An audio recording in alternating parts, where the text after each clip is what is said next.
Hey guys. I don't know if anyone's here yet. I do see somebody in the chat, but I also see 0 viewers, so I have no idea what, Oprah GIF, what is the truth? Gotta retie my hair a little bit. Um, Hope people are doing well.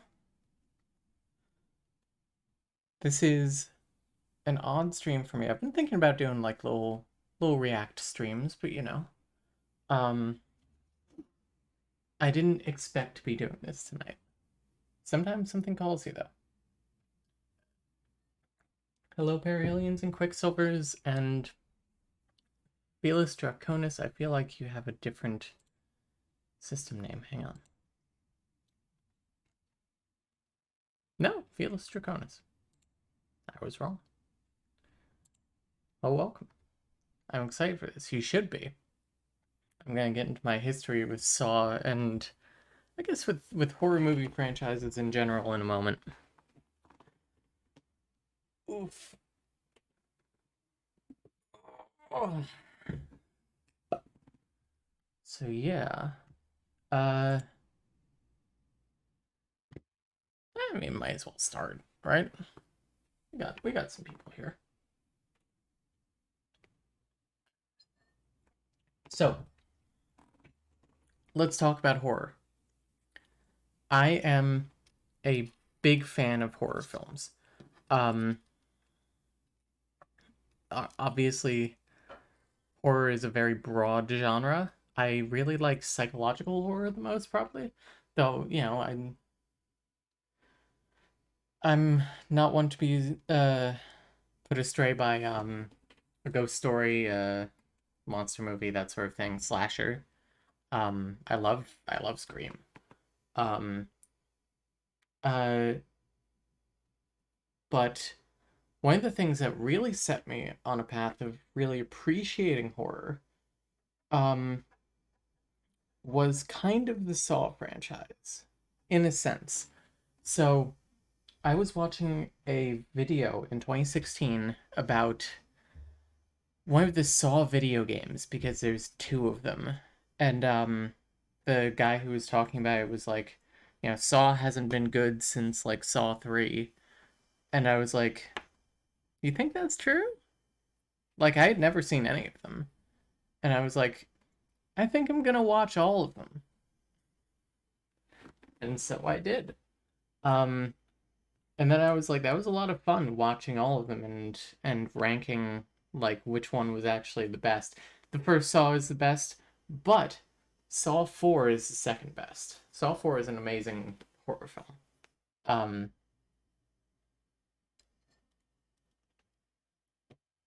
and then I would put I think my list was 6, 3,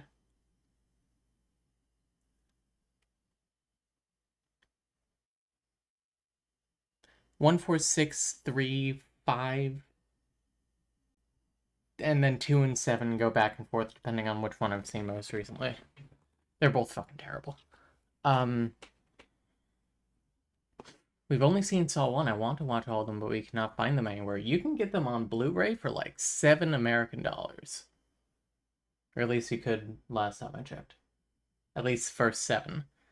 Um, Truth be told, I have not seen Jigsaw yet, and I kind of have no intention on seeing Spiral, especially because Tobin Bell isn't in it. Shrek voice, they don't even have Tobin Bell. Um, so yeah. Oh, anyway, after watching all the Saw movies, I was like, what other film franchises have like these hidden gems in them? Like because, obviously the popular opinion is always going to be the first one is the best one. Um but I found that to not really be true of a lot of horror franchises. I watched all of Final Destination, Paranormal Activity, Child's Play, I Know What You Did Last Summer, and The Ring.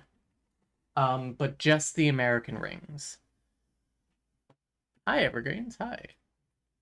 Um, I feel like there might have been one more. Let me look on my Twitter. My old Twitter. My quote unquote single Twitter. Uh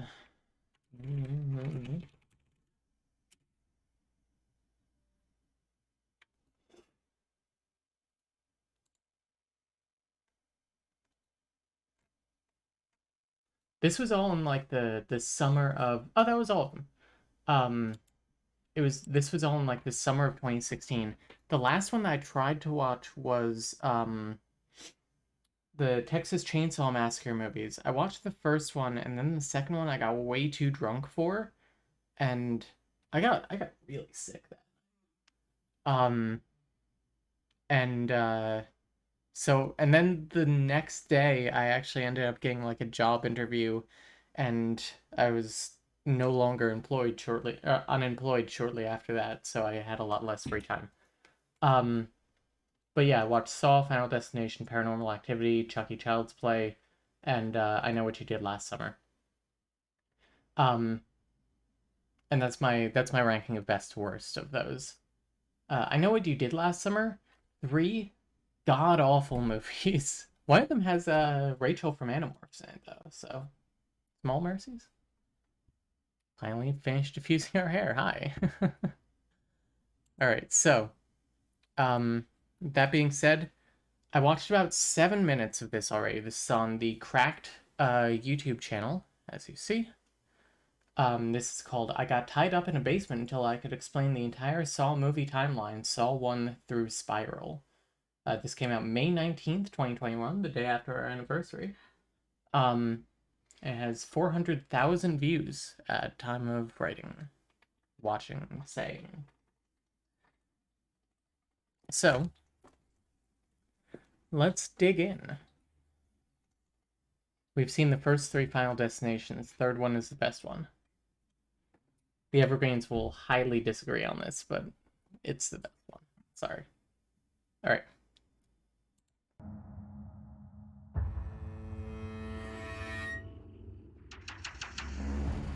I think the audio is going to be okay. Let me turn on. They only have auto captions, but I figure it's better than nothing, I guess. Hello, Jordan. I want to play a game. The TV in front of you will play the entire Saw octology back to back. Watch them closely and provide detailed story recaps. Fail to do so, and you'll never be found. Live or die. The choice is yours.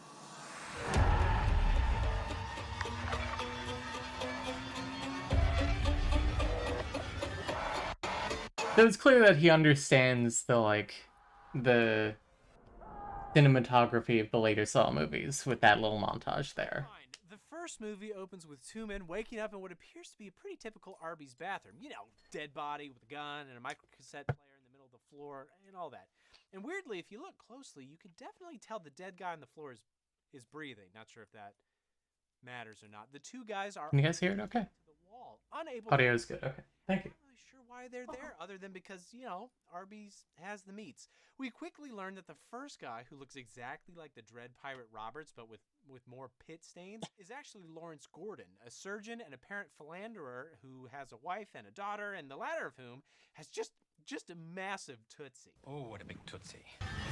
The other guy is Adam, who wrote this movie and went on to write and direct Upgrade and Invisible Man, which both slap. The men have almost nothing in common, except they both suck ass at throwing things. It is true.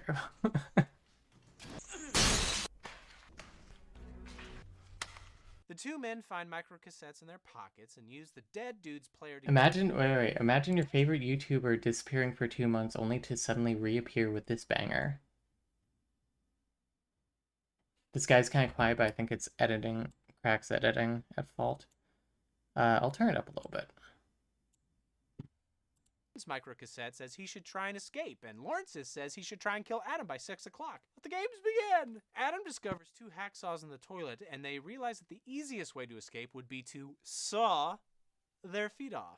The twisted nature of their situation reminds Lawrence of a serial killer named Jigsaw who was never caught. Then, flashback! Detective Stephen Singh, Allison Carey, and David Tapp, who's way too old for this shit, inspect the grisly aftermath of a I like that they censor in the captions. climbing through a bunch of razor wire. It turns out this was not a sexual mishap, but rather a horrible test devised by an unknown serial killer who the police are really quick to point out isn't technically a killer because he merely arranges little games where people technically kill themselves, which I'm totally The sure. police aren't that defensive of him. Cops dubbed the killer Jigsaw because they had cut little jigsaw pieces. The media dubbed the killer Jigsaw. Also know Jigsaw's intentions because there's a tape explaining to the sweaty dude that because he tried to kill himself and therefore clearly doesn't appreciate life, he will now have to crawl through a bunch of razor wire in a set time limit. If he survived, presumably he would learn to appreciate life more and wear a lot more sweaters to cover his inevitable horrific full body scarring. But he didn't survive,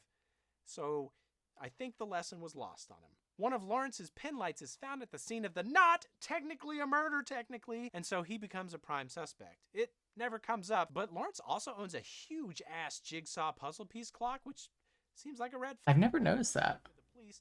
Lawrence actually has a rock-solid, engorged alibi in that the night of the slaying, he was slaying some pussy that wasn't his wife's. But the police still... Okay, that is not actually true to my memory. To my memory, he was going to cheat on his wife, but then didn't. Or he met her there to tell her to, like, stop hitting on him or something. Something like that. Hear the story of somebody who did survive a jigsaw trap, a drug addict named Amanda. Amanda was forced to cut open the stomach of a dude to grab a key that'll open a reverse bear trap on her head. But that is way easier than crawling through razor wire, sawing off your own foot. She had a very strict time limit. A million traps in this horrible franchise. Amanda claims the experience of hurting somebody else has actually helped her get clean, so... That's not... Okay, so it's not the... Okay, so the thing that you have to understand about, like, the philosophy behind, like, Jigsaw's traps, behind the whole thing, because you do have to understand where he's coming from to understand, like, the rest of the franchise, isn't that hurting other people makes you appreciate life, is that saving yourself from a life-threatening situation makes you appreciate that you're alive. And it makes you want to, like, correct your life, essentially. It's very flawed thinking, and that is explored in later films. But Amanda, says the jigsaw trap. It helped her. Not sure how that metric applies to the opiate dude laying on the floor who had to die to teach Amanda's lesson. I'm not sure how he's supposed to escape his drug overdose and learn to appreciate his life, but... He probably wasn't. I think in later films we find out that this trap was actually designed by somebody else. Because, each of the... Spoilers for later movies, but, Jigsaw takes on, like, apprentices, essentially, and each of them have a signature style, and one of them loves time limits. And this one, it's like, in 15 minutes, if you don't unlock and take off the helmet that's on you, it's going to, like, rip open your skull and jaw. Anyway, with that videotape that Jigsaw used for Amanda, Detective Tapp guesses the location of Jigsaw, and he and Singh forego, like, securing a warrant or getting backup, and they just bum rush the warehouse of a known booby-trapping mastermind in the middle of the night, and as it goes poorly. Singh gets shotgunned to death, and Tapp gets his... R.I.P. Singh. But not to death, just a light, like a jig slashing. And this is the part of the movie where I started to wonder where Jigsaw gets the money for traps and extremely detailed dioramas. Also, I think they hand-wave it away in a later movie that he has, like, that the city's, like, economy is basically collapsing, and there are all these, like, abandoned buildings that he's bought up on the cheap. Something like that. How's the sound now, by the way? Good? Robe cost. Like, what store carries coats like that? Did Jigsaw sew it personally? For a Probably. killer, their craft skills are through the goddamn roof. But it's true. That's the end of the flashback that I had totally forgotten was a flashback by this point. Presently, Lawrence's wife and daughter are tied up by a man watching Lawrence and Adam in the filthy bathroom through some camera.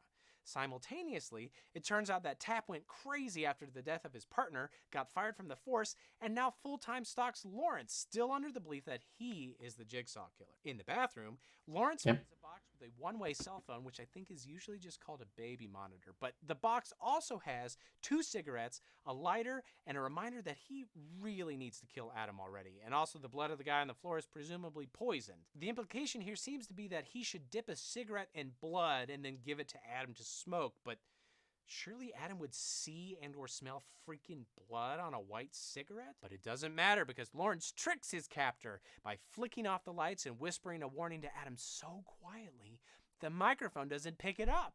He then turns the lights back on and throws Adam a non-bloody cigarette, which Adam smokes and then tries to win an Oscar for Best Supporting Actor.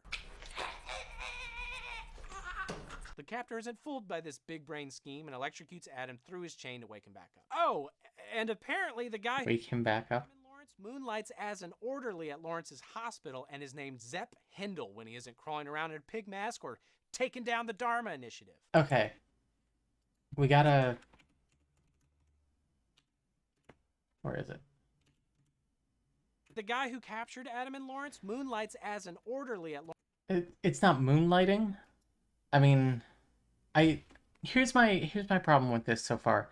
I'm guessing that I'm guessing that this hinges on understanding the lore in the order that it's told to you in the movies. Like, you find out in 5 a lot of stuff that fills in gaps in previous movies. But at the end of this movie, it turns out that Zepp is not Jigsaw, he's another victim. And, so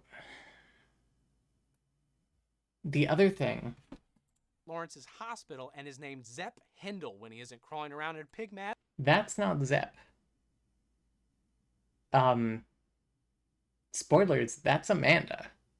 And it's kind of pretty clear.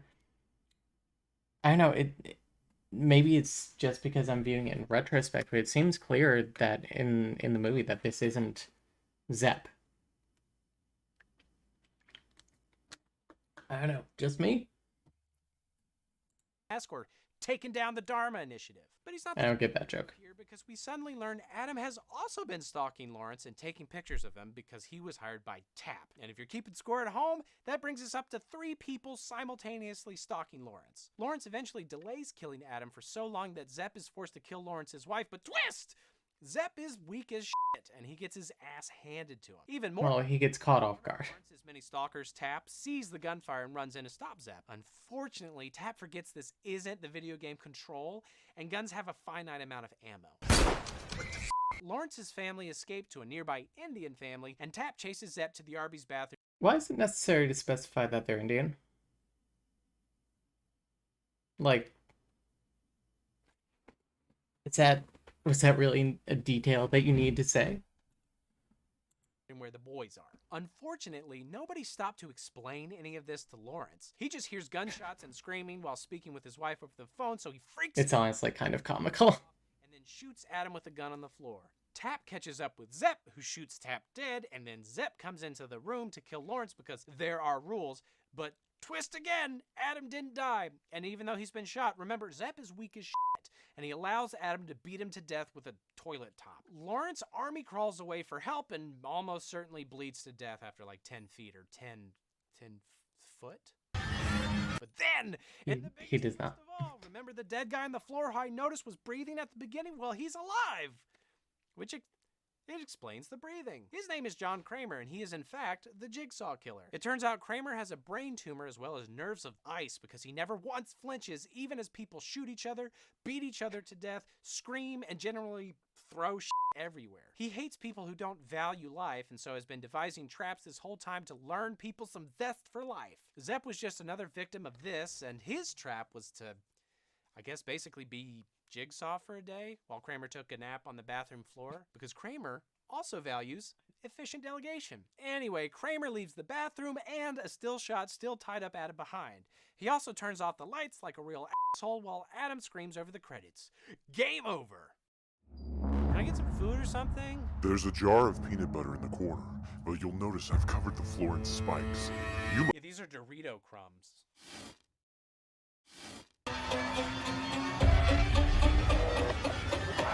Game over. So Saw 2. Do you guys like me talking about future spoilers in this? I don't know. I'm just saying whatever comes to my mind at the exact. I've never done a react like this before. Am I doing it right? Am I the new Jarvis Johnson? Yes, you're doing well. With a guy wearing a reverse bear trap on his head. So, a bear trap. But if he doesn't pluck a key out of his eyeball, he'll die. And he dies. Almost immediately, it's apparent this movie is not directed by the guy who went on to helm massive action films like Fury 7 and Aquaman, because the first movie had a lot of interesting camera pans and transitions, and this movie tries its best. I'll be right there. What you got? The now dead guy was a police informant who worked with semi-disgraced police I detectives. think the cinematographer was the same for like the first 5 movies, though. I could be wrong. A man who looks suspiciously like a somewhat deflated Mark Wahlberg, and who makes me wish this important middle-aged white guy character had a more distinctive name. Eric has a son, Daniel, who steals things and hates his dad, and the boy's mother is Eric's former lover and plays no part in this story. Sir, not appearing in this film. Apparently, Eric used to be partners with Detective Allison Carey, who showed up sporadically in the first movie to deliver tiny bits of exposition, and she has a much larger role in this movie in that she delivers much more exposition. And semi-disgraced though he may be, it appears Kramer wants Eric to look closely at this murder. He deduces this because it's spray painted on the ceiling. Eric eventually realizes that the metal on the reverse bear trap has the name of a factory on it because I guess they manufactured these for commercial use? Or maybe Kramer himself branded the piece of metal specifically so Eric could feel clever when he solved its origin? I mean, I guess that... Spray paint the address on the wall. But anyway, Eric, Allison, and Officer Daniel Rigg, whose personality is best described as bandana, bust into the warehouse and, of course, get booby-trapped. Because again, the guy's whole thing is booby traps. He's Kevin McAllister with cancer. After removing the dead and injured cops, they head upstairs to find Kramer and a bunch of computer monitors displaying people trapped in a house, including Eric's son. I think that's my son. Alongside a big dude named Xavier. It's honestly amazing that he can tell that's his son with such low camera quality. Dude named Jonas, a stupid dude named Gus, and a parent semi-disgraced Padawan named Obi, a whiny lady named Laura, a hot lady named Addison, and a repeat lady named Amanda from the first movie. Too many people. Apparently, Amanda's returned because even though she doesn't do drugs anymore, she has started cutting herself. The game is... It's not that she... The autism is making me want to say, like, no, she's not just cutting herself. She had a backsliding suicide attempt.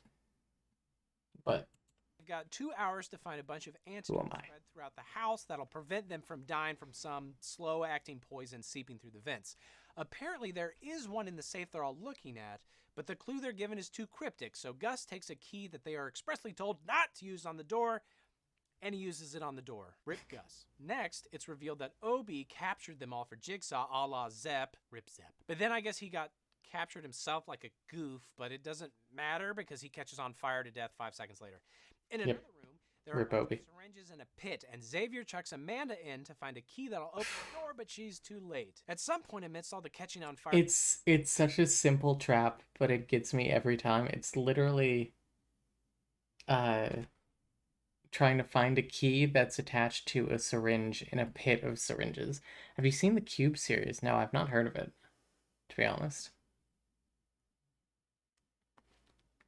Pit of Needles is probably my second favorite trap in the series. Hang on, I want a separate window here so that I can remember my... No, that's Twitch. Remember my opinions from 5 years ago.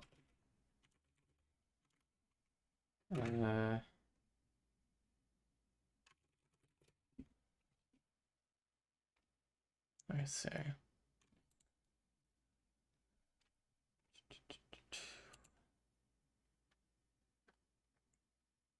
Yes, I call that the best trap of Saw 2. And getting syringed, they realize they've all been Can you turn the volume up at all? I can barely hear it. Hang on.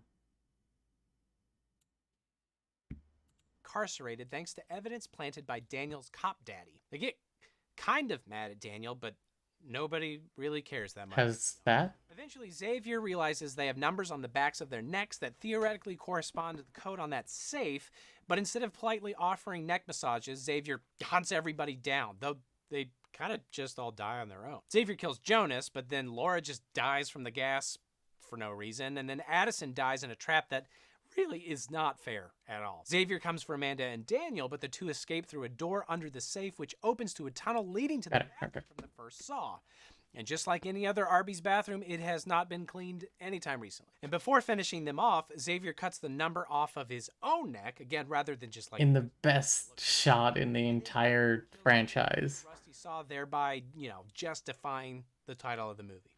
During all this, Eric chats with Kramer, who is really driving the point home that he never technically killed anybody, which is becoming a catchphrase about as believable as Human Centipede's 100% medically accurate claim. Kramer explains that back in the day, he suicidally drove off of a bridge after learning of his terminal cancer, but doing real-life burnout actually just made him feel alive. Then Kramer... No, that's not it. It's that... Oh my god, so... Yes, John tried to kill himself, and it failed, and in the process, he actually got, like, stabbed in the side with a piece of pipe or rebar or something, and, he, very stupidly, in retrospect, like, ripped it out of himself, and doing that and surviving it made him feel like, I shouldn't have done that at all. I have a new, like, appreciation for life having survived that. And that's his basis of this. Torture people in insanely elaborate traps so they can feel like he did. Eric is bored by this story and slaps the old man around and breaks his fingers. Kramer cries uncle and agrees to take Eric to the house. Immediately after they sneak out, though, the tech team hacks the computer monitors using reverse hacking, and they determine the location of the camera feeds. So everybody quickly drives to their respective locations, but it turns out the police team goes to a different and shockingly unbooby-trapped house where they discover a bunch of VCRs and realize they've been watching a tape this whole time. The events of the movie actually happened days ago. Meanwhile, Eric and Kramer drive to the correct house, and Eric makes his way down to the dirty bathroom only to... I don't think it was days ago. I think it was, like, hours ago. Knocked out by another pig person who just happens to be Amanda Twist. She was the first pig person. Kramer this whole time. Apparently she enjoyed cutting that dude's stomach open so much she decided to join Kramer. Of course, the real shocker here is how superb her acting skills must be. I mean, she almost dies at a million different points and gets thrown in a freaking needle pit, but at no point says, actually, I'm in charge of this game and I'm gonna go home and wash these needles off of me. And nobody It's... I feel like it's never really mentioned, but I think he did genuinely, like, put her back in there. Not just to, like, half-heartedly kind of game master it, but also because she had, like, a backslide. So, I don't know.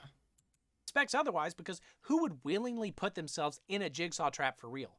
But hey, at least her involvement serves no clear purpose for the game at all. I guess if she was doing anything, it was protecting Daniel because he's been stuck in Kramer's safe back at the warehouse the whole time and is totally fine, give or take the, severe PTSD he will have for the rest of his life. If Eric had just listened to Kramer's full story and let time run out, the two would have been reunited.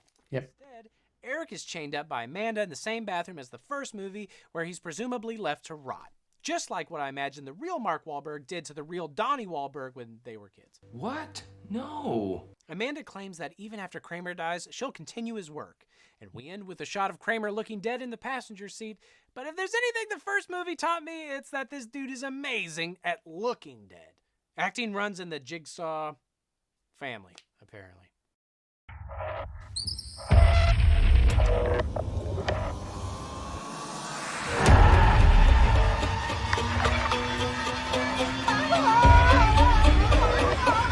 Oh, it's so cold.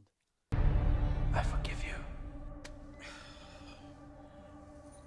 Saw 3 is interesting. All right. This video doesn't seem like it's made by somebody who likes the movies. Yeah, it doesn't seem like he gained an appreciation for the art and the themes of Saw. Because Saw is a very thematically strong series, believe it or not. Like, we will get into it. Saw 3 opens basically where 2 left off, with Eric trapped in the bathroom. He considers sawing his foot off, but decides he doesn't have the stomach for something so awful, so instead, he smashes his foot to shit with a toilet top thing, which is still extremely gruesome. He slides his broken foot out of the shackles and wanders down the hallway. Then Came at the perfect time. This is the part we remember best. Nice. apparently promoted despite letting Jigsaw escape and Eric disappear. And Rig and his boys bust down a door at an abandoned school to discover a guy apparently exploded by Jigsaw. He calls in resident Jigsaw and exposition expert Allison, but she's skeptical it's a true Jigsaw trap because the door was welded shut, meaning that even if the dude had escaped from all the chains stuck in his skin and his frickin' mouth, he still would have exploded. That seems unfair, and if there's one thing we know about Jigsaw, he's a very fair and very reasonable guy. But unfortunately for Alice, Yes, that's his MO. basically all the exposition this movie has, so she's immediately captured and gets her rib cage ripped open and another Jigsaw trap with no Good at it. escape option. With that relatively important character forever eliminated, we flip to a pill-popping doctor named Lynn, who's having a rough time with her lover Chris, a name I can't remember even though I literally just said it. She heads to the hospital, saves a kid's life, and then also gets kidnapped because Jigsaw wastes freaking no time in this movie. Lynn wakes up in a room with the still alive, gurney-bound Kramer and a surprisingly whiny Amanda. They strap a bomb collar to Amanda's always been whiny. and demand she keep Kramer alive while another victim completes a test of his own somewhere else in this other freaking warehouse, or her head will explode. Literally. Anyway, that victim is a 40-something white dude named, and get this, Jeff. My name is Jeff. Jeff's son was killed in an accident a while ago, and the manslaughterer received a relatively light sentence. Jeff has been obsessed with getting revenge at the expense of being nice to his daughter, and Kramer decides that's bad enough to force Jeff into a whole series of traps designed to teach forgiveness because Kramer teaches lessons the way we all wish our dads would. The first trap involves the only witness to... It's... So later on, we find out that Jigsaw also had an experience where he lost a child. And that's kind of the reason why he does this to this guy. I don't believe he ever puts this guy in actual danger himself. So the first time I watched this film, I got very, very drunk off of Kathy Lee Gifford's award-winning wine Gift with 2 Fs. It was surprisingly alcoholic. Good experience. to his son's death who didn't actually help testify, tied naked in a freezer because one of the producers realized Hang on, he'd gone too let's go back a second. forgiveness because Kramer teaches lessons the way we all wish our dads would. The first trap involves the only witness to his son's death who didn't actually help testify, tied naked in a freezer because one of the producers realized they'd gone 2 whole horror movies without displaying any gratuitous nudity. She's sprayed with freezing water, and the only way for Jeff to save her is if he reaches through some cold pipes that kind of stick to his face. He never thinks to cover his face, apparently. And none of it matters because Jeff wasted the first few minutes yelling and shivering instead of, like, giving her his coat for a second while he got the key. So she dies, and he just leaves. Only things changed are kind of bad ice burn on his face and the fact that he's, like, goosebumps now. And while this is going on, Lynn apparently has to perform some crazy brain surgery to keep Kramer alive for another 20 minutes. Yeah, he has a brain tumor. Weirdly jealous, as if the woman with the bomb collar on her neck is gonna want to have sex with the serial killer dying of cancer. But anyway, Lynn succeeds after what feels like a 12-hour sequence of what I assume was 100% medically accurate brain surgery. Jeff's second test features the lenient judge from his son's case tied at the bottom of a pit, slowly filling with pig guts. To save him, Jeff must willingly let his late son's memorabilia burn up. He does this and saves the judge just before he gets bacon lungs. We're treated then to a Saw signature flashback where it's revealed Amanda was actually the one who captured Adam in the first movie, even though Zepp was doing stuff at the time too, and not to mention Kramer, so again, really great delegation. Less cool, Amanda killed Adam herself. Adam would have died anyway, but Amanda is a perfectionist, I guess. Also, we learned that she actually is cutting herself, so maybe she was actually being tested again in the second. Yes. But she also seemed to know everything about the test, which according to my high school math teacher is cheating. So I would say that she helped Jigsaw design it, and then Jigsaw was like, "Hey, cool, Amanda. By the way, does this smell like chloroform to you?" And toss her into the test with everyone else. But because it's a group assignment, she can't just, easily get her way out of it. And even if she could, it involves like physical things as well. So,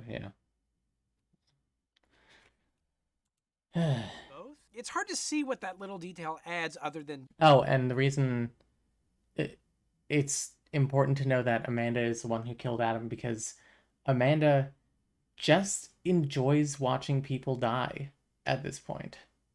That's kind of her character arc, how her character arc ends, basically.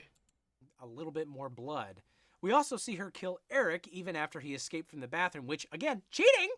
I'm just gonna say it, Amanda's a cheater. And alright, back in the present, Jeff has his final test, which features what that's the point. Is his personal favorite trap, but I have my doubts because he barely watches this one, while in the first movie he literally gives himself a front row seat to the entire sawing event.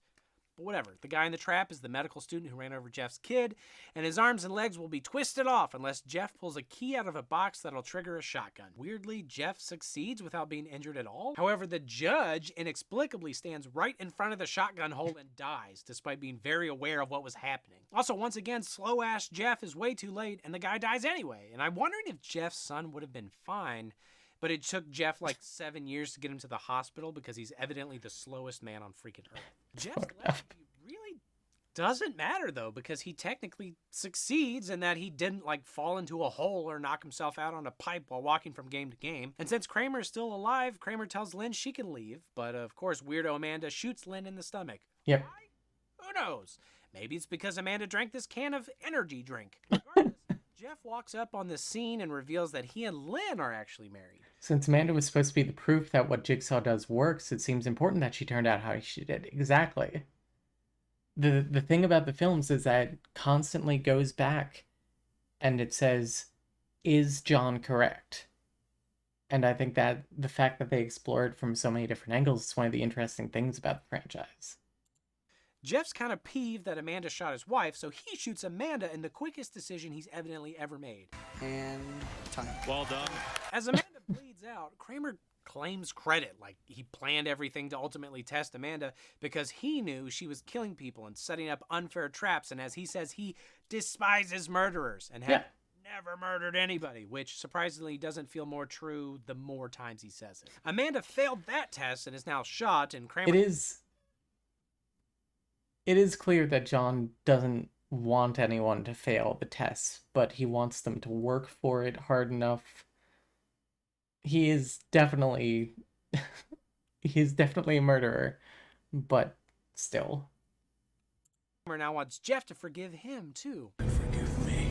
Jeff says no and saws Kramer's throat because every movie has to end with a saw. This causes Lynn's head to explode. Before he dies of saw throat, Kramer plays a tape. The doctor lady, she dies. He's a murderer with extra steps, yeah. The doctor lady, she dies because the like shotgun collar rigged up around her is rigged to go off if John Flatlines. That's it. Tape that says Jeff's daughter is trapped in another room somewhere, presumably meaning he now has to play a whole other game to find her. What exactly did Jeff do that warrants like 30 tests when most people just get their dick hacked off in like 2 minutes? Also, we're now 3 movies and like 50 traps or whatever in, and now that Amanda failed, Kramer's games have worked 0 times. Yep. Not a single person has had their life changed for the better. But that's okay because we got 5 more chances to see if it ever works!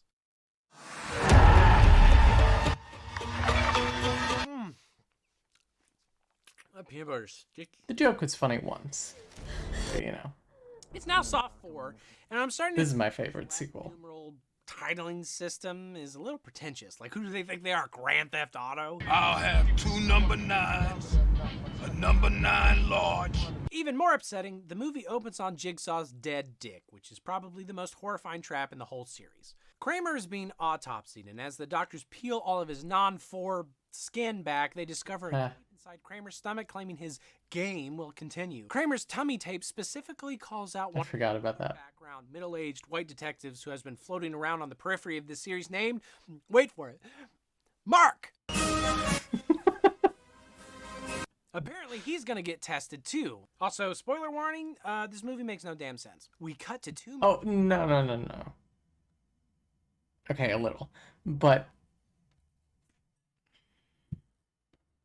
I will say that there are 2 separate characters who both look like Mark, and they do not say their names enough.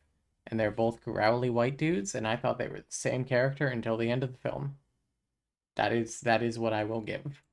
men stuck in a surprisingly uneven trap. One guy has his eyes sewn shut, and the other guy his mouth. They're both chained to a thing winching them together, and they end up fighting because the sewn mouth guy can't explain they need to work together, except like you can definitely say something with the amount that he's able to open his mouth, and the mouth guy rips open his mouth anyway at the end. But whatever, mouth guy kills eyes guy because of course he did. You don't need to talk to club people to death. Seeing, much more helpful. You f***ing hear me? You f***ing motherfucker! Also, fun fact, this is, as far as I can tell, the only trap set in an abandoned Italian villa. Ooh. Meanwhile, Rig and Mark discover Allison's remains from the last movie, and actually no other cops die because they're finally smart enough to send in a robot to check for booby traps. Then yet another That's smart. middle-aged white FBI agent named frickin' Peter shows Yeah. up with his partner Lindsay. Who Does white okay, whoa. Wait. Let's do a play-by-play here. Where is he?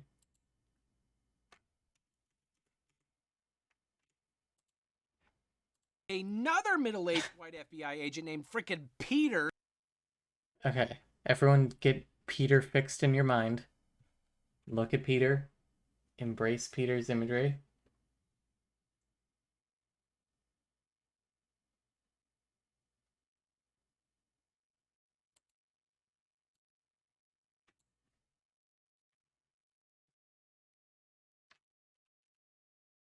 Does Mark not look exactly like Peter?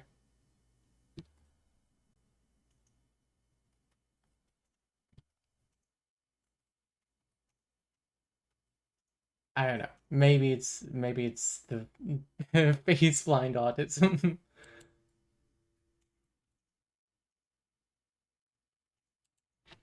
White FBI agent named frickin' Peter shows up with his partner Lindsay, who is neither white They nor look the same. man, for a nice change of pace. White Peter believes there is another accomplice in addition to Amanda and Kramer because I wonder if they're the same actor. They are not. never have hoisted They are in the same room. Well, you know, trick photography, but I'm pretty sure they're not the same actor. I gotta look that up. IMDb Saw 4. Saw 4, 2007. Full cast and crew. Looking for Mark and Peter. Mark Hoffman is played by Costas Mandalore, and Agent Peter Strom is played by Scott Patterson. So they are, in fact, 2 different white men. Looking a lot different nowadays. Anyway. man for a nice change of pace. White Peter believes there is another accomplice in addition to Amanda and Kramer because those two are weak as shit and could never have hoisted Allison's just massive caboose up into the trap. Rig then goes home and runs into his wife, who's leaving to hang out with her mom. Rig goes to sleep, but wakes up to an entire jigsaw trap set up in his freaking living room, complete with a hot lady getting her hair pulled out. He frees her, but she tries to kill him, so he kills her. He also learns that Eric from Saw 2 is actually still alive because Amanda didn't actually finish him off, and Eric and inexplicably Mark, I guess, are now trapped in yet another abandoned warehouse. Eric stands on slowly melting ice, and once it melts, he'll hang, and the melted water will interact with some wires and electrocute Mark somehow. To save them, Rig must perform a series of tests intended to end his obsession with hunting Jigsaw and teach him to spend more time with his wife and see the world how Jigsaw sees it, which does feel like competing lessons. But anyway, Rig has 90 minutes to learn this lesson about putting family... I honestly love this movie partly because of, like, see the world how John sees it. It's such an interesting thing because it's another angle to explore it through. Even though it takes most of our dads a full lifetime. Good luck. Rig finds a key to a motel and leaves to go see what fun that'll lead to. It turns out it leads to the fun of a rapist guy that he must force into a trap that'll cut all the rapist's limbs off, and because he doesn't blind himself fast enough. Great. Rig then ends up at the same abandoned school from Saw 3 that I guess still isn't being watched despite being home to a literal bombing murder like 4 days earlier. But whatever, this school means something to Rig because he went there once in the past to investigate the abuse of a student by her father. The mom covered for the shit dad, so the kid got no assistance other than Rig punching the dad right in the damn nose like a hero. The dad threatened to sue, but the charges were dropped after Mark, who I guess was Rig's partner, claimed that Rig was attacked. But today, Rig stumbles upon a Jigsaw whoever trap with that same mom and dad impaled together. The mom in non-lethal areas and the dad in lethal areas. If the mom pulls all the rods out, she'll... This is my favorite trap. Die. It's a metaphor for codependency, see? I mean, it's elegant and it's subtle, but it's there. Anyway, by the time Rig gets there... You don't gotta be a dick about it. It's good. It's good. Like... See, I mean, it's elegant. I'll let it play. Subtle, but it's there. Anyway, by the time Rig gets there, the mom's gotten basically all but one rod out and asked him for help, and Rig instead hands her a key and tells her to help herself, which is a very Jigsawian move. Yes, exactly. You have to do the last one. To find Mark, and obviously also Rig, and are sort of vacillating between thinking that Rig is killing people on purpose. IDK Saw 3 sounds good so far. If you're talking about this one, this is Saw 4, for the record. And thinking he's just a pawn in Jigsaw's game because, as Lindsay points out, technically, nobody kills anybody, technically, and technically they're all choosing to kill themselves, technically. And honestly, maybe these cops deserve to die if that's their general view on how the justice system should work, or maybe just retire. I'm not crazy. Yet. Thanks to a clue, the feds interrogate Kramer's wife, Jill, who reveals that even before his big cancer car crash, he was definitely going to become a serial killer because a meth head accidentally killed his wife's unborn child. There we are. Yep. See, Jill runs a drug clinic to help people, but clearly drug addicts need to help themselves, and I guess run their faces against knives, because that's what Kramer forces the guy who accidentally killed his kid to do. It's the only way to get clean, don't you know? And interestingly, this particular torture... I don't remember that part, but exactly like sure. Side note, the night of his kid dying, the sex worker from Saw 2 propositions Kramer hard enough for him to determine that she should die in a few months or years or whenever that movie happens in relation to this one. I think they're all happening at the same time. And also, maybe I'm just imagining. No. Okay, They do happen in rapid succession now. One step behind Rig the whole time, and at the motel, they realize the room has been rented to a lawyer named Art Blank. Art disappeared a couple weeks ago, is Jill's lawyer, is the sewn mouth guy from the beginning, and is running the ice block game with Eric and Mark, who I'd forgotten about. Oh, and we learned Kramer ran an urban renewal project for a while before becoming all libertarian, deciding poor people should fix their own problems. And then I guess he converted all that property to torture warehouses like a libertarian. The FBI agents eventually Get 'em. arrive at the school that, again, was a jigsaw crime scene like 4 days ago, and they've already forgotten the booby trap thing because they trigger a crossbow that kills some random woman, and Lindsay gets up close and personal with a puppet that explodes all over her face. No game here. Jigsaw just, just being a dick. Peter runs back to Jill, who is still in the interrogation room, and demands answers. Jill reveals that her and Kramer's son was... So, like, we gotta we gotta stop here and say that basically from this point, if there is a trap, when he refers to it as Jigsaw's trap and something that Jigsaw did, remember, John died in the last movie. And this isn't leftover stuff, I think. Because this is active. This is made by someone else. supposed to be named Gideon. Not after like a biblical character like the angel, but after one of Kramer's meat packing plants. Meaningful. So Peter runs over to the unborn baby meat packing plant not called Planned Parenthood, and Rig also runs there, I Huh? guess. And the ice Don't is be about like to that. melt. And then, oh look, there's friggin' Jeff from Saw 3 wandering around too. Apparently 3 and 4 Yeah. are happening simultaneously. There's no way Jigsaw Okay, never mind. can really time all that. But whatever. Never mind. I forgot that's the twist that 3 and 4 happen simultaneously. So yes, that is Jigsaw. Jeff in apparent self-defense. Most of it. Saw 3 is technically concluded, which, I mean, cool, I guess, but also now nobody knows about Jeff's daughter who is locked in a room somewhere. I mean, does that count as murder, Jigsaw? Or is it her fault if she doesn't eat her own legs and stops breathing when the air runs out? No time to think about that because the 3 dudes in the ice block room realize that if Rig opens the door before 90 minutes, he'll accidentally kill them all. See, Rig's whole game has been about not saving people and letting them save themselves. Also, at some point, I guess Art handed Eric a gun, so when they see Rig heading for the door, Eric shoots Rig. Why Art didn't just, stand by the door and yell at Rig to not come in, or just push something in front of the door so Rig couldn't open it is never explained. So Rig opens the door anyway, which triggers a couple of... It's a horror movie. Smash Eric's head completely flat like a pancake, making him presumably fully dead, but... I mean, you never know. All my life, I seem to be in the wrong place at the wrong time. Rig then shoots Art and lays down on the floor, sad and shot, and then Mark gets up from his chair and reveals he's yet another freaking Jigsaw accomplice, continuing the grand tradition of sitting in his own trap for 2 hours to create an epic twist with no purpose. Mark then leaves Rig to die. What do you mean with no purpose? This is the rest of the franchise you're talking about here. The rest of the franchise is basically about how Mark is a shitty imitation Jigsaw. Locks Peter in whatever room he's in now, and then the movie reveals that Jig Dick autopsy scene is actually in the future, which, wow. So Mark is about to be tested by Jigsaw despite, basically being Jigsaw at this point.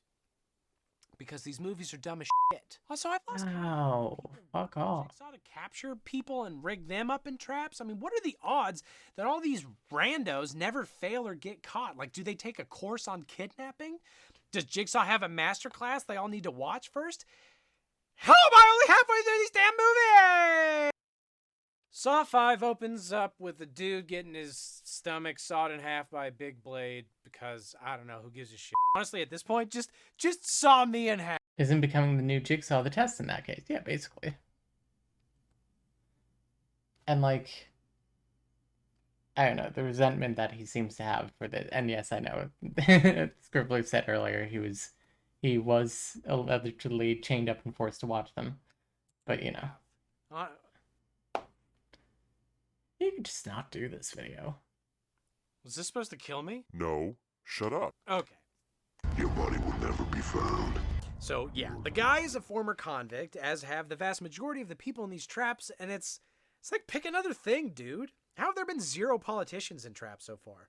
Jigsaw Because hated them in the last movie. These people presumably did time and paid their debt to society, but whatever. Anyway, again, we watch the end of 3, which is also the end of 4, which well, the reason that they're all convicts in the second movie is because all of them were sent to jail mostly on flimsy evidence by the father of the kid in there.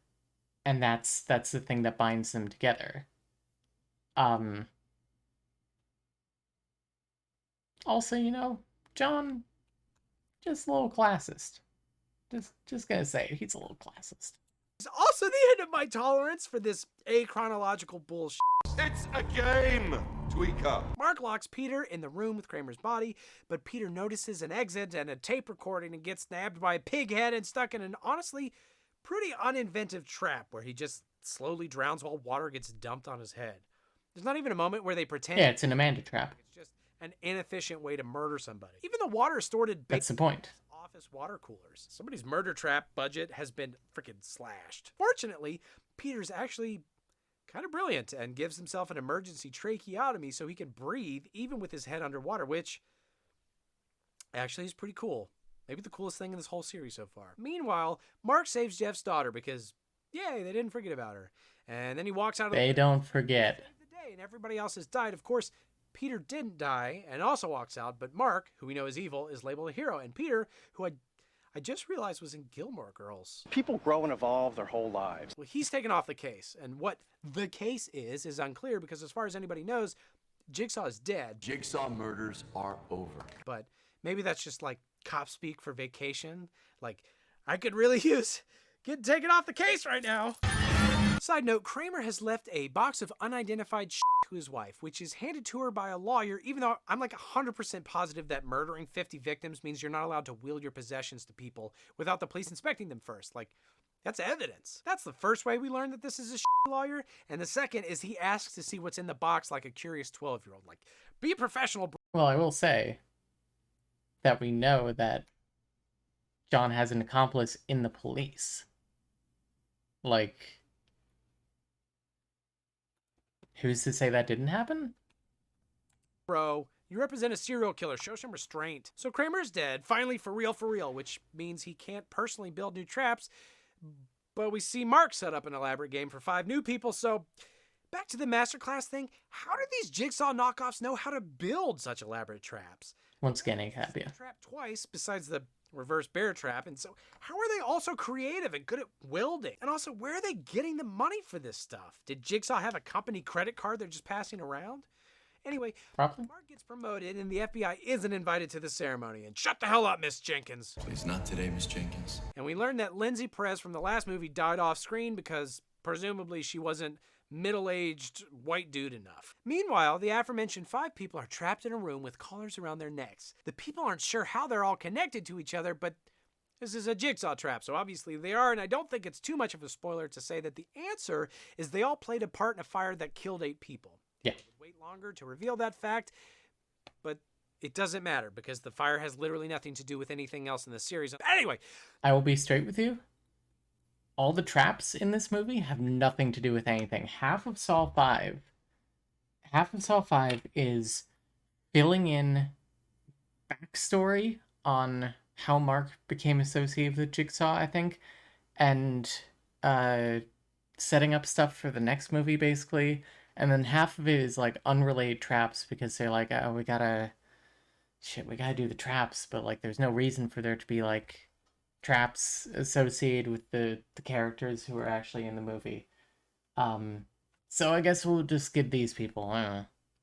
the keys to unlock the collars are right in front of them, but if they pull too hard, they'll jerk everybody else back and cut their head off on some blades. Go too slow, and they'll all explode. 4 of them grab a key successfully, and one... Mark is finding himself in his murdering style, I guess. Yeah, exactly. He loves timing. In the next room, they need to smack a bunch of jars to get a key, but there are only 3 pipes in which to hide from an impending explosion. They let the big fancy British man smash all the jars and then betray him so he explodes. In the next room, they must close an electrical circuit, so they just murder one of the remaining women and attach everything to her. In the final room, they're told to stick their hands in a saw blade thing until they've got enough blood to fill up a jar with a little fish bobber. And they realize that if they'd worked together with the rest of the people, instead of betraying them one by one, nobody would have needed to die, and each trap would have been much easier, including this last trap, because they could have spread the blood around. The series of traps has nothing to do with the rest of the movie other than, saw blades! 'Cause it's Saw, baby! And while that's happening... Also, one fun thing is that Lionsgate Studios actually did a blood drive whenever a Saw movie came out, And it was called like How Much Can You Give or something like that, or Give as Much as You Can. I don't know. It's fun. I like that. Peter Doing would some use good. the first movies as a thinly veiled excuse to show the audience how Mark was there all along. Yeah, see. Out Jigsaw, which could have been an email, dude. No need for 30 minutes of runtime. Thankfully, they also clarified that Amanda needed to be in the gas house from Saw 2 to ensure people followed the rules. The assumption being that if somebody had tried to cheat in Saw 1, I guess Kramer would have just gotten up off the floor and called a timeout. We also learned that they never wear gloves while setting up traps, which might work fine for Kramer, but Mark is a cop. His prints are 100% on file. But then again, the whole police force is dead, so I don't know, close logic hole, Jordan, you idiot. We also learned that the first guy killed in this movie wasn't killed in an official Jigsaw trap, but rather by Mark pulling a copycat before he started doing official Jigsaw murders later on. Yeah. That dude killed Mark's sister, and as a result, Kramer captures and ultimately recruits Mark to be his new best friend. He explains that Mark's trap sucked ass, and he didn't even use good steel, even though, it worked fine. The guy's very dead. Also, Listen, it's not about whether it works, it's about the artistry. Kramer says that he finds killing distasteful and yeah, dude, I've watched you kill 100 people in the most disgusting ways possible. It's distasteful as shit. I don't think these movies are meant to be watched back to back. Oh, they are. They very much are. Another middle-aged white dude named frickin' Dan, who is, I guess, like the FBI boss or king or something. He sneaks after Peter because he thinks he might be a Jigsaw accomplice, while Mark steals Peter's phone and plants evidence to make that theory appear more viable. Also, Jill randomly shows up and claims Peter is following her, I guess. And the movie ends like the last one, with 3 men converging on a single location.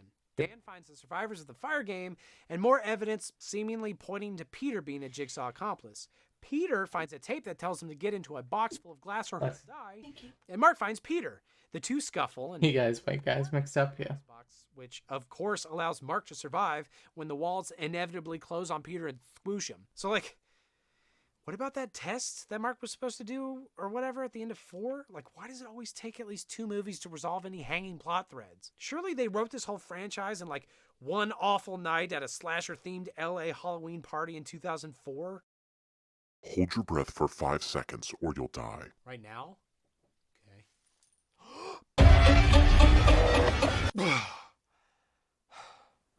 Damn. Should have done longer. You may be mistaken.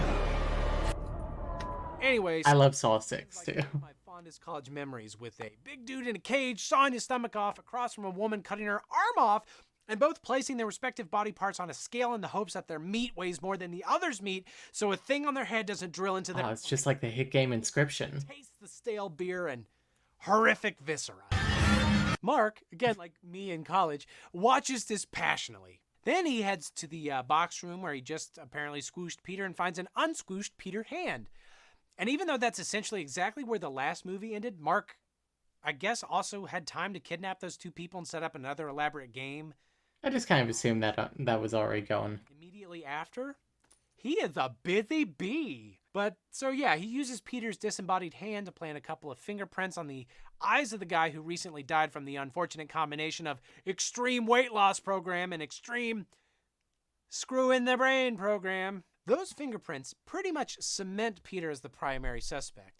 We also learned that Lindsay Perez survived her clown to the face from 4 that we thought she died from off screen in 5, so twists abound, boys and girls. She and Dan learned the knife used to cut a cute little puzzle piece out of the victim's body wasn't Jigsaw's normal one, and in fact matched the crime scene of Seth Baxter, who killed Mark's sister in the last movie. How did they piece that together? Because this morgue guy has looked at every single Jigsaw victim body, okay? I was the one who examined that body. I've examined every victim of the Jigsaw killer. The cops also start using some Makes sense to me. voice descrambling technology on one of the tapes, which seems like a good idea. That might have been an even better idea 6 movies ago, but better late than never, right? And meanwhile, we're introduced to another middle-aged white dude with the spicy name of Will. Fortunately, he's a little more distinctive looking than most, but unfortunately, his The only mortician here, yeah. discrepancies in health insurance applications so as to void them rather than pay them out later on. Yeah, this Saw 6 is about how universal healthcare is needed. It's kind of like a fucked up version of John Q. That's the name of that movie, right? The one where the guy takes the hospital hostage so his son can have a heart transplant. John Q? Yeah, 2002, Denzel Washington. I remember that being a good movie, but I have not seen it in over 10 years. He's a little more distinctive looking than most, but unfortunately, his job is finding little discrepancies in health insurance applications so as to void them rather than pay them out later on. As such, he becomes an inevitable target of Kramer's as well as critics who believe this movie about people hacking their stomachs and arms off contributed to the debate on healthcare reform, which I hope not. One of the first things Will says when denied... I think it's an interesting rhetoric on it. ...chose to fill out the forms wrong, which is exactly something Jigsaw would say, but the movie supposes they're different here. It's a confusing comparison. Also, we finally learn what Jill got in her box from the last movie. 6 envelopes. Also, I guess she knows Mark because she gives him 5, but not 6 of the envelopes, which, like, could there be a betrayal happening here? Obviously. Oh, and twist, Amanda was one of Jill's crackhead patients back in the day, so cool. Don't say it like that. Will gets captured, though not before accidentally shooting an innocent security guard we never see again. And Will gets put in a thing and whatever, it's a game, and he has to do 4 other, dare I say, mini games, or all his limbs will get blown off as punishment for creating an algorithm to test whether a person will be worth giving health insurance. Basically, if they seem healthy enough, bring them on. If not, let them die. That's not very nice, but Kramer also says that his algorithm... Pre-existing conditions. You don't know how hard people will fight to live. You're not accounting for the will to live, Will. And this is presented like some kind of brilliant insight, but Will still wouldn't want to provide healthcare coverage to people who get cancer but then fight it like hell for 40 years. He wants people with 0 will to live who will fall over and die as soon as they step on a Lego. My body in chocolate frosting. I don't think Kramer understands how health insurance works. And also, Kramer again mentions how evil politicians are, but like, never tries to grab one? That's a bit hypocritical, Jiggy. It's because a lot of the people that go in these traps are people he knows personally. There's bear trap where your mouth is. Anyway, Will's first test is to hold his breath longer than a 50-something... Because, like, the first movie, it's...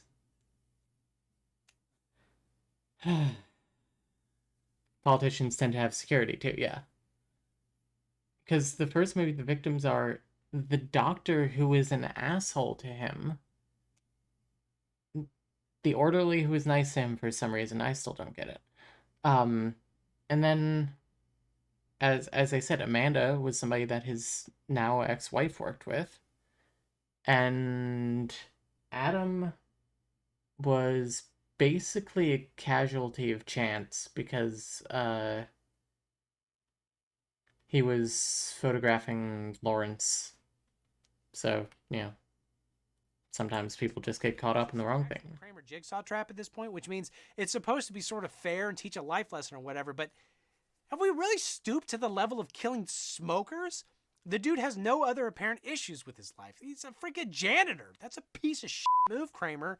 Really. I am starting to think that you're an asshole. This also emphasizes what's becoming kind of a new theme in these movies, which is most of the traps now involve multiple people and often trials by combat, which, like, is usually inherently unfair. At other times, there's just innocent people involved that get no say in whether they live or die, which, again, I thought that was like the whole point. The choice is yours. Yeah, he's a hypocrite. Will wins because, obviously, and the janitor is crushed to death. And he makes the rules, he breaks the rules. Blow to the tobacco industry. In the next room, Will is forced to choose whether a middle-aged woman with kids gets hung to death or a younger employee who Jigsaw says... It's almost like it's a different Jigsaw, you know? He shows a bunch of pictures of him, like, sadly... Yeah, I think by this point, John is dead already. And these traps were made by Mark in, like, under Jigsaw's and under John's instruction. He's, you know, John was like, I guess John just has a list of, like, hey, if we can get these people for a trap, let's get them. So I guess, you know, after his death, Mark was like, all right, let's check these people off the list. Sitting on benches and to prove his point. Will chooses the woman because why wouldn't he? It's also here where we notice that these traps are getting downright Disney level in their production. I mean, animatronics, complicated electrical light-up systems with fun levers and buttons. I mean, Jigsaw has become very whimsical and fun in his Death? In the Yeah. next room, Will helps his lawyer navigate a steam maze by also getting hot steam in his face from time to time. And at the end, she is told Will has a key in his stomach, so she tries to saw it out of him. But he beats the shit out of her because, again, she's a 120-pound woman and he's an adult man. As far as we know, her only crime is informing her boss of the law. Next room. 6 employees sit on a merry-go-round and will I really like this trap. unless Will presses a button to save them. He can only save 2, though, so it's a tough decision, made tougher by the fact that the machine stabs his hand every time he presses the button, and the employees are also freaking annoying. It's a legitimate toss-up whether any of them are worth saving. I'm healthy, Mark. I'm healthy. He ends up saving the 2 hot women, so good choice, Will. While this is going on, the movie sporadically cuts to a mom and a kid we assumed was Will's family, but who are actually the widow and half orphan of a guy he denied coverage. Now that Will passed all of his tests, they have to decide whether to kill him or not. The mom decides not to because she's not an absolute sick freaking monster, but apparently her teenage son is, and he pumps Will's bodies full of acid. Also, we learned that this movie was set in an abandoned zoo because this entire town is abandoned. I'm going to guess that the last movie is set inside an entirely abandoned Canada. I guess I should also mention that Miss Jenkins, who was told to shut the hell up in the last movie, has now written a book about Jigsaw some consider very sensationalized because the truth about what's happened is so serious and grounded. Mark hates the book, so she makes a deal with Mark to be less sensational if he can get her in contact with Jill. He agrees because apparently that's the thing that matters to him, except actually he kidnaps Miss Jenkins and puts her in a cell, which will probably keep her stories very sensationalized in the future. And it's there that we learn that she's Will's sister, which is weird. Meanwhile, the feds unscrambled the tape I mentioned 7 hours ago and realized Mark is a killer, and he kills all the feds. This includes throwing hot coffee in Lindsay's poor face, which can't catch a damn break from Jigsaw's throwing evil shit in it. Mark then grabs Peter's severed hand and puts a bunch of fingerprints everywhere and burns the place down, even though 5 minutes earlier Dan pointed out that they'd already determined Peter's fingerprints were from a dead guy's hand, and so he believed that they were planted.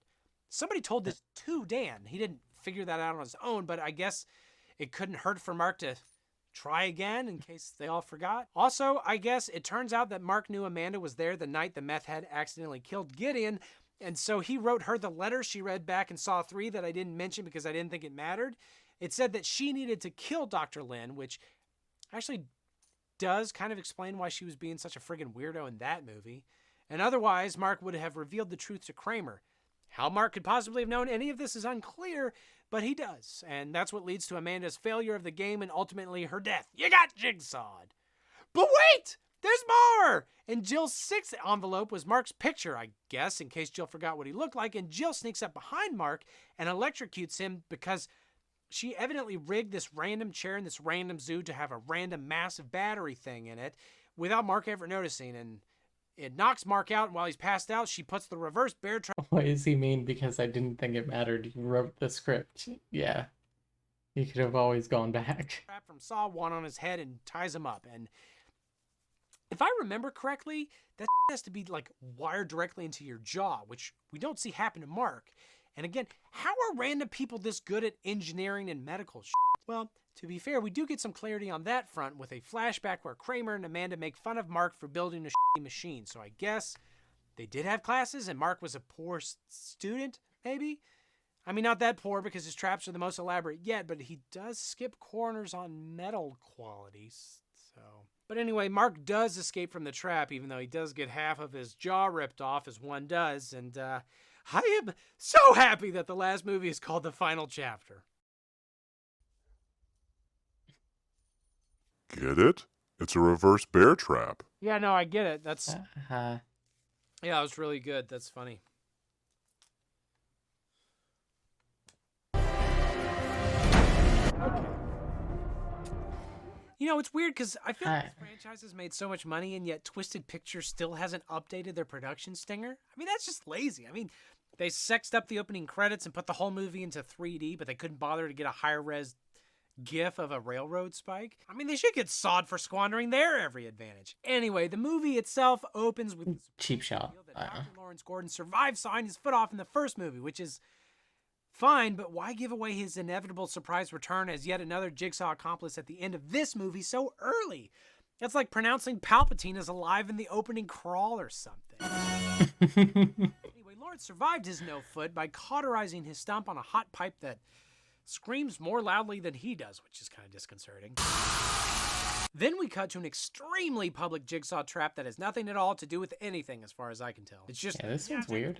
Gone wrong, where two men allow their mutual girlfriend to get sawed in half, and the public is shockingly willing to let this happen, and they do nothing to stop it besides half-assedly slapping at the reinforced glass. Meanwhile, Jill realizes that Mark survived the reverse bear trap head thing, so she runs to the cops and demands to speak to this guy who looks like a version of Christian Bale, but talks like a version of Ryan Gosling. Oh, good. Somehow he's named Matt, because apparently no other characters named that, even though it feels like the first white dude name they would have gone with.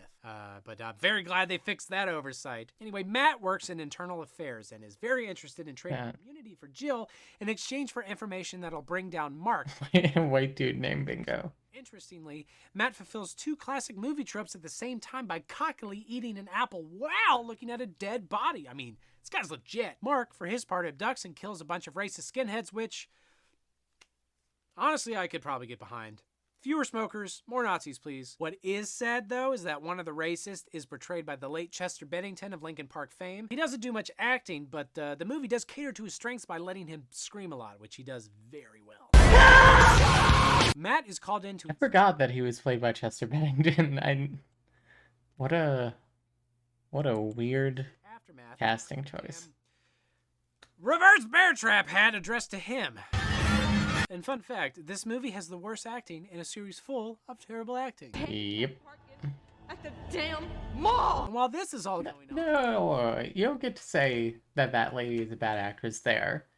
Because she's the lady who sawed her arm off in Saw 5, I think. You get to complain about her acting there. And fun fact, this movie has the worst... Also, that part is very good. He's not talking about one of the most interesting parts of Saw 7. The only good part of Saw 7, or at least one of them, is that there have been so many Jigsaw victims now that there is a support group for survivors. And it's you get kind of a fun callback where like there are a bunch of people who like survived the games in previous movies. It's fun. In a fucked up way. That was the lady who had to cut her arm off. And one guy was saying like, you know, it made me appreciate life. And that lady is like, the only thing it made me appreciate was now I get to use the handicap spots at the mall.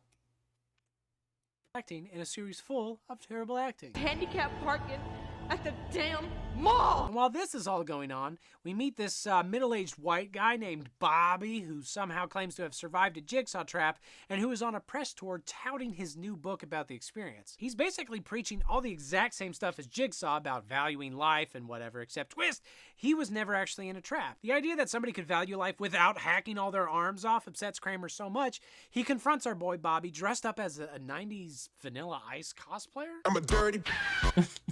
Also, he, or more realistically Mark, captures Bobby and forces him into another now standard obstacle course of death. This obstacle course is set in an abandoned psych hospital, and the movie also features yet another abandoned manufacturing plant and an abandoned tow yard, and my final guess is that Jigsaw has killed 15% of the population by this point, and the vast majority of everybody else has moved somewhere where they can smoke in peace without fear of being forced to saw off their nose while simultaneously wolfing down an Arby's beef and cheese or something. Bobby escapes his first trap by swinging over a spike pit to safety, even though realistically he could have just easily lowered himself gently to the ground, since like at full extension he's like 3 inches above the spikes. That wouldn't be very dramatic, would it? Then Bobby needs to pull a fish hook with an attached key out of his publicist's throat. But that's not Jigsaw enough though, apparently, because there's an added twist where if she yells too loud or the time runs out, she'll get spiked. Yeah, I remember this one. To some extent, and she dies. And Bobby yells at her dead corpse about yelling too much when, you know, the fishhook was ripping up her insides. But, like, also, Bobby, you ran out of time anyway?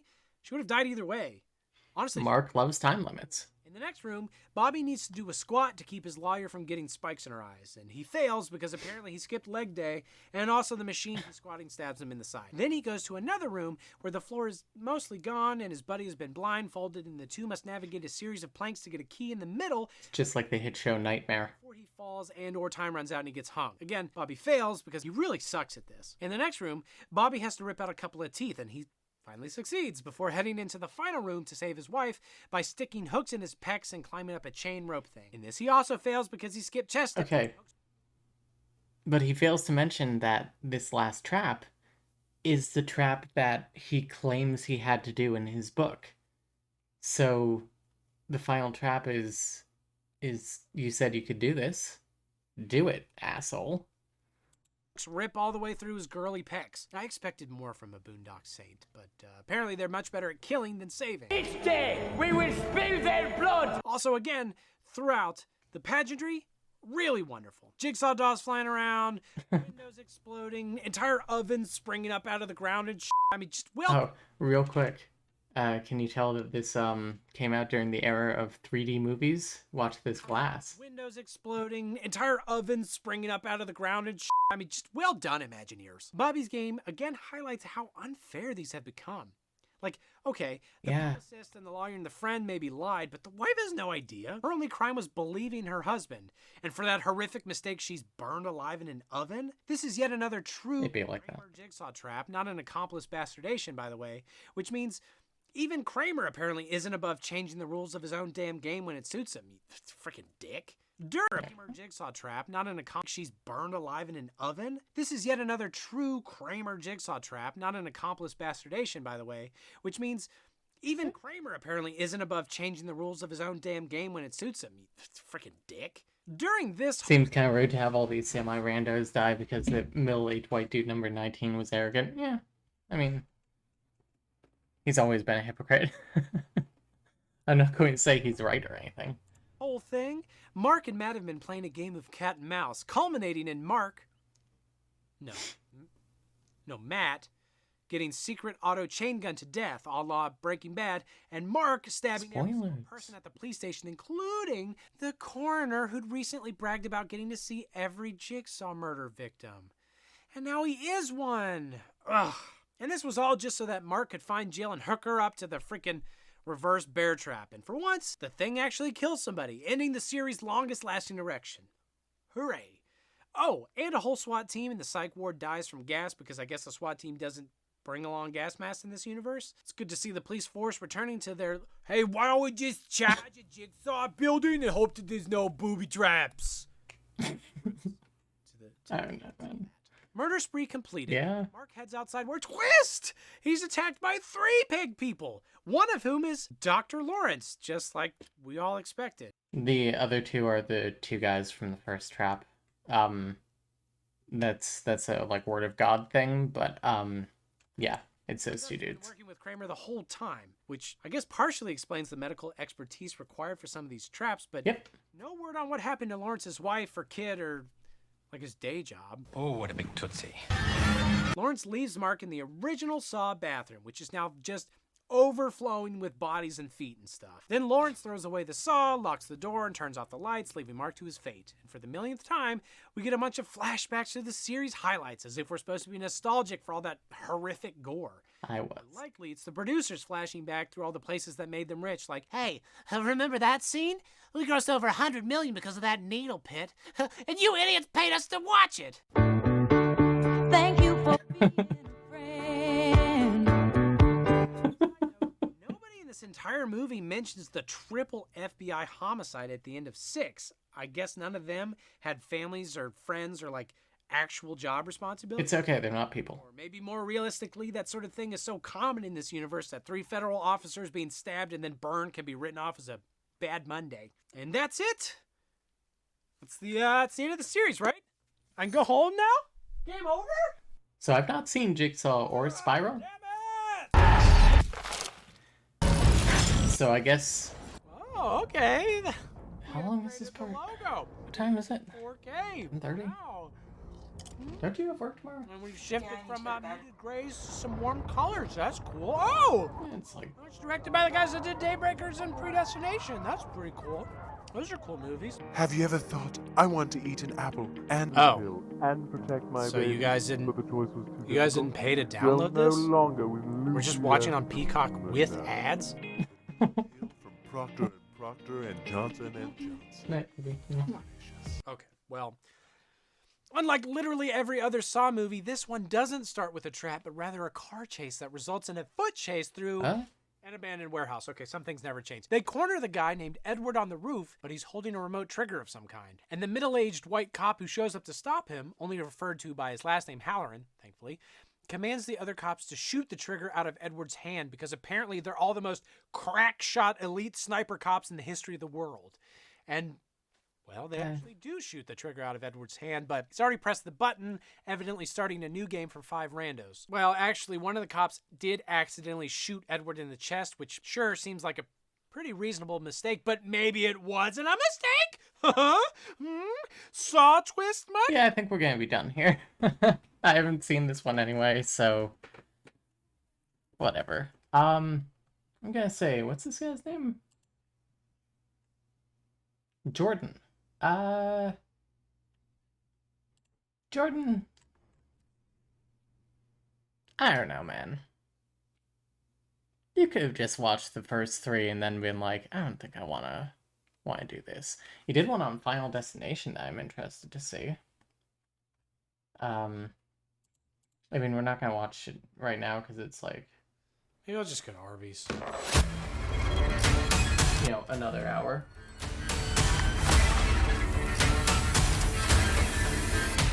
Into the bathtub and somehow wrap a clothesline around his neck, and so she calls the cops on him. The FBI pick up Alex, and then the teacher next on the list because Alex switched seats before the accident, so he leaves the cabin and runs an accounting error starting with this dude named Evan who has recently won the lottery. And what do you like about the series? About Saw? I think Saw is really thematically interesting. Let's go back to here. Saw is really thematically interesting. I like the traps. I think they're fun. For the most part, there are some that are hit or miss. I of course love Reverse Bear Trap from the original. I think it's a really tense and well shot scene. Needle in a haystack, or hay in a needle stack, I guess. From the second is really good. The ones in 3 are all kind of weird, but yeah, they're fine. Husband and Wife. His Life is in Your Hands. That's a great one. I think I think it's really cool. What's the point of doing media analysis if you're not going to engage with the work? Exactly. Instead, you do a CinemaSins audition. Yeah. I thought his pointing out the white guy names was funny. I hadn't thought of that. But his jokes are kind of like I'm gonna say they have a 60% hit rate. He's a little too nostalgia critic for me, you know?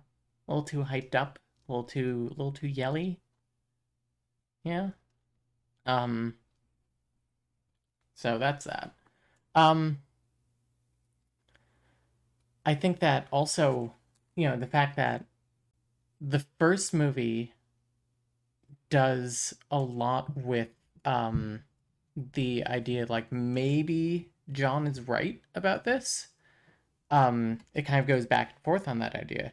And then every movie after that plays with it more and leans more into the idea of no, he's not. And so John dies of terminal brain cancer. Well, I think he dies of getting his head chopped off or something. But he was dying of terminal brain cancer already. And John eventually picks up, you know, all these followers that go out and they get even more people than he could do on his own. And those people are changed by the traps, and some of them become followers as well. And basically, John becomes the cancer that killed him. I think that's neat. And And I think the idea of like the fact that Saws 3 through 7 are all about the fact that like they're all kind of meta where it's like you can't recreate the magic of the original Jigsaw killer. Like all these are just shitty imitations. I think that's a fun meta commentary. Um so I don't know. I think they're good movies. I just think they're neat. Um Let me see if I did a ranking of other saw traps on my thing. No. Trap.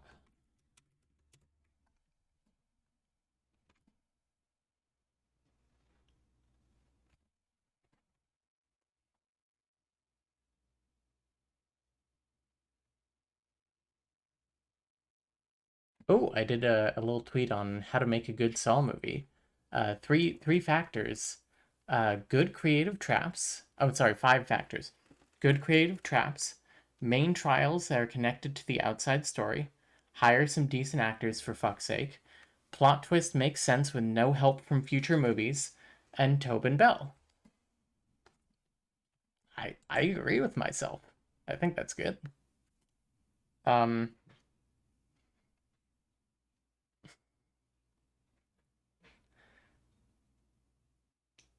some of these tweets are very funny. Like, not to toot my own horn, I don't remember these tweets I made like 5 years ago. One of them is, oh man, looks like he has 100 cans of tomatoes back there. Shit, guys, I think he's preparing my trap.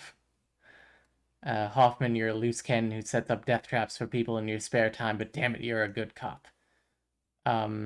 Hey, same joke I made in this stream. This trap is kind of like the British kids game show Nightmare.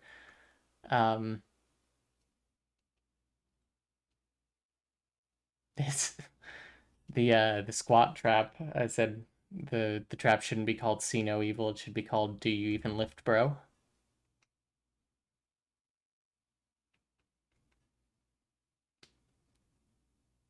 Uh,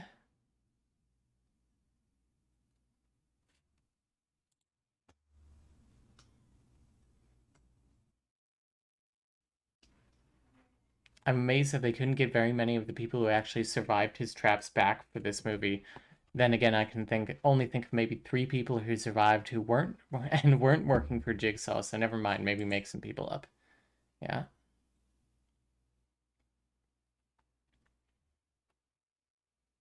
My comment on the merry-go-round one where you have to choose who lives and who dies was that what does it say? Was that normally traps involving so many people are bad, but the fact that they have to bargain is good. It makes it interesting. Too much volume, not enough substance. Yep. It's exploring the idea that the ends justify the means, using an extreme situation to point out the flaws in that specific worldview. Yes. Very much so.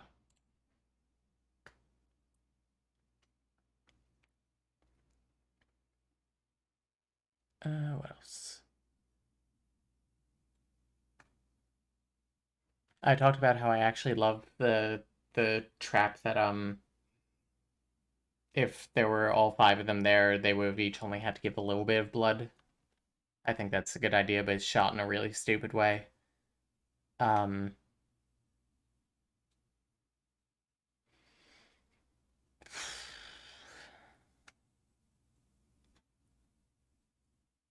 Yeah, I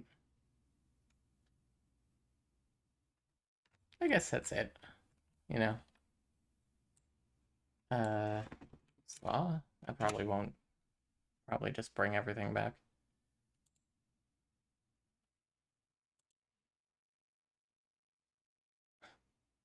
Anyway, I think that's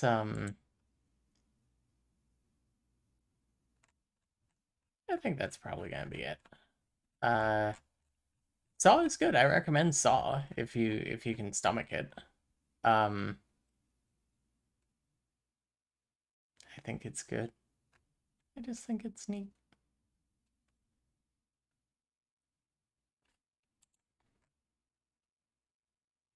Yeah. So yeah, maybe we'll watch his Final Destination one at some point. I feel like the thesis of the series could be the ends do not justify the means, but believing they do allows people to give themselves permission to do unspeakable things. Yeah. Thematically interesting. I like it. Anyway, I think that's it. So, thanks for joining me for this weird reaction video. Um, I, you know, I think Jordan had some fair points and some really stupid points, to be honest. Any good comments?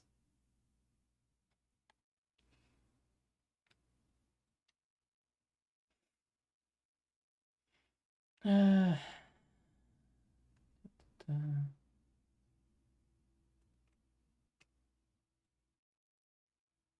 it's always like a very violent soap opera, yeah.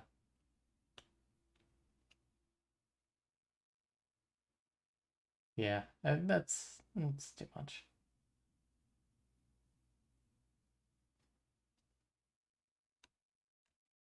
It just so many people just taking this at face value. Watch the movies. Watch them. So yeah, that's it. Thanks for joining me. For the third time, I'll say that now. This was fun. Have a nice night, guys.